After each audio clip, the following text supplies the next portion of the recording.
રાજકોટના જંગલેશ્વર વિસ્તારમાં ડિમોલેશન પાછળ થયેલ કરોડોના ખર્ચનો મામલો. જંગલેશ્વર વિસ્તારમાં રહેતા લોકોનો ગુસ્સો સમાવ્યો. લોકોએ કહ્યું, ડિમોલેશનના ખર્ચ બાબતે અધિકારીઓએ માત્ર ખાધું નથી, જમી ગયા છે. ખાઈકેના બદલે હવે જમવાનું અધિકારીઓ દ્વારા શરૂ કરી દેવામાં આવ્યું છે. કોરોના કાળમાં અમે 45 દિવસ સુધી રોજના 2 થી 3 હજાર વ્યક્તિઓને જમાડતા હતા, પરંતુ અમારો ખર્ચ માત્ર 7,45,639 રૂપિયા જ થયો હતો. મનપાએ ડિમોલિશન દરમિયાન 3 દિવસ જમાડ્યા છે. અમે 45 દિવસ જમાડ્યા હોવા છતાં અમારો ખર્ચ ઓછો થયો છે.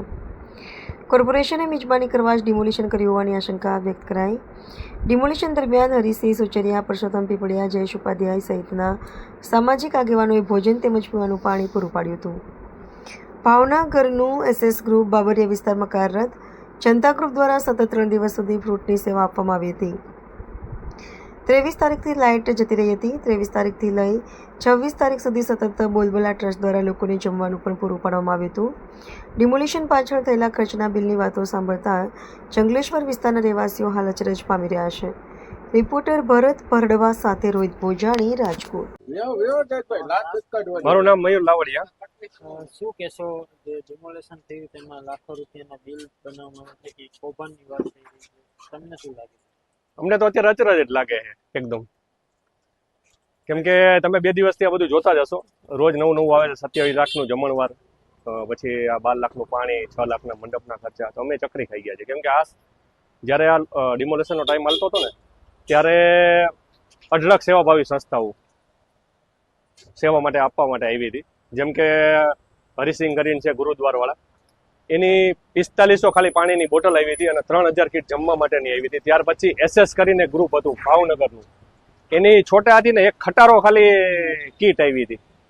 ત્યાર પછી બાબરિયામાં કરીને ગ્રુપ બહુ મોટું હાલે છે, જનતા ગ્રુપ કરીને, મુન્નાભાઈ કરીને, એ બધાએ પણ ખૂબ મોટી એની 3 દિવસ ફ્રૂટની ગાડી આવી હતી. સતત બોલબાલાવાળા જમવા માટે ડેઈલી હતા. લાઇટ વહી ગઈ હતી 23 તારીખથી, તો ઠેઠ લગભગ 26 તારીખ લગીને બોલબાલાવાળાની ગાડી જમવા માટે અહીંયા હતી. તો હું આપણે બિલ જોઉં તો ચકરી ખાઈ જાઉં કે પાણીના 12 લાખ રૂપિયાના બિલ થાય અને ઓલા લોકો જમાડે એના બિલ નથી થતા. વિનુભાઈ દવાએ લગભગ કાલની બાઇટમાં બહુ સારી બાઇટ આપી કે ભાઈ હું ચકરી ખાઈ ગયો કે આવડા બિલ હોય. અને આપણે સૌરાષ્ટ્રમાં રહી ભલામણા ખાલી એટલું કીધું હોય કે પાણી પીવું હોય એટલે કોઈ પણ અધિકારીને પાણી હું જમાડી હોત નથી. આ વિસ્તાર એ રીતનો છે જ્યાં હિન્દુ અને મુસ્લિમ પહેલેથી વર્ષોથી રહેતા હોય. 65% હિન્દુ રહે, 35% મુસલમાન રહે. મેં અગાઉ પણ ઘણી વાર તમને કીધું છે કે જ્યાં 35% મુસલમાનની વસ્તી છે, છતાંય શેરીએ શેરીએ સબીલ હોય અને શેરીએ શેરીએ જમણવાર હોય 1 મહિના માટે. જો એ પીછે પાણી નથી કરાવતા ખવડાવવામાં, બરાબર 7મ 8મમાં જમણવાર ચાલુ હોય આયર સમાજમાંથી. આ આપણે સૌરાષ્ટ્રની વાત કરીએ તો ચોટીલા હાલીને જાય, દ્વારકા હાલીને જાય, તો નાકે નાકે માણસો ખવડાવવા ઊભા હોય અને ત્યાં ખવડાવવાના જો સરકારને આવડા બિલ થતા હોય તો એ ચકરી ખાઈ જાય.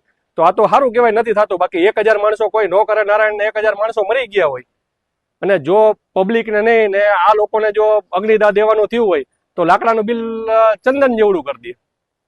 શું કે આમાં કોઈ કાર્યવાહી તો જો ભાઈ ઉપલા અધિકારી છે, અત્યારની ઉપરની બોર્ડ જે બેઠી છે, આ જે 5 જણા હોય, આપણે તો ઓછી ખબર પડે એમાં, જે સ્ટેન્ડિંગ કમિટી છે, મેયર છે, એને બહુ સારા આમાં ટૂંકમાં ધ્યાન આપે છે અત્યારે આ બાબતમાં, અને અમારા કોર્પોરેટરો પણ. તો આ બધા ભેગા થઈ અને આનું કાયમી માટેનું નિવારણ આવવું જોઈએ. કેમ કે આ બોજો આપણા બધા માટે જ છે. આ 27 લાખ રૂપિયા જો પેલા કહી દીધું હોત તો આ અમે જમાડી દેત બધાને, કોઈ પૈસા નહોત જોતા, તો સરકારી તિજોરીમાં પડ્યા રહે તો સારા કામમાં તો ઉપયોગ થાત.